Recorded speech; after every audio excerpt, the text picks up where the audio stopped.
just talk about how to self-reflect effectively. One thing that you can do to make sure that your self-reflection is effective, because a lot of people are investing a lot of time trying to self-reflect, and all they're actually really doing is wasting time deflecting. The most common thing you're all doing when you're self-reflecting actually leads to the one thing that stops any benefit coming from your self-reflection, and that's that you overthink and overanalyze every thought and every decision. And instead of observing what you're doing, you're judging what you're doing, and judgment leads to shame, and shame leads to you repeating the cycle over and over again and staying in the loop you're trying to avoid. What you're actually trying to do when you self-reflect is actually just observe a pattern, because if you can observe a pattern within you, then you can separate what's happening out there, like in your relationships or dynamics or friendships or whatever it is, from what's actually going on inside you, which is what will follow you into every relationship, into every friendship, into every dynamic. So you want to look for patterns in your thoughts, in your behavior, and in your emotions. If something happens on a one-off, you can explain that away. You were having a bad day or you butted heads with someone.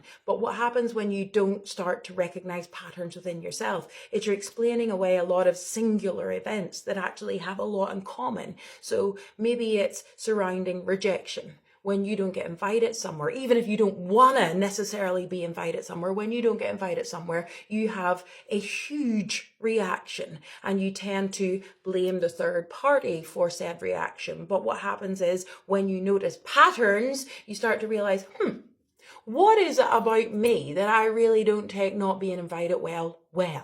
And then you, without judgment, without shame, start to become curious about where that might have been rooted.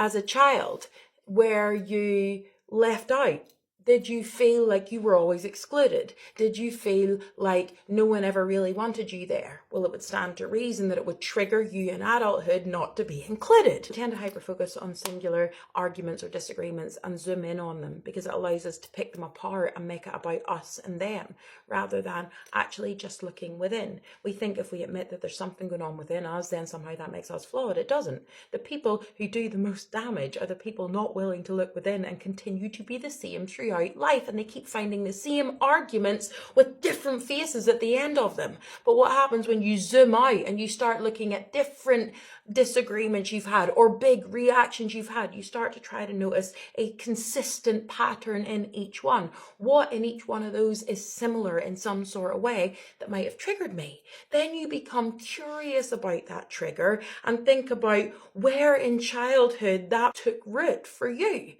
And then you start to reparent. You help them to see the initial event through a different lens, through a more compassionate lens. And when you make peace with the event, it's no longer a trigger in adulthood. It's essential to look for patterns in your own life, not to zoom in on any singular disagreement you have with someone. You want to look at the patterns that follow you throughout life. Forget about the other person.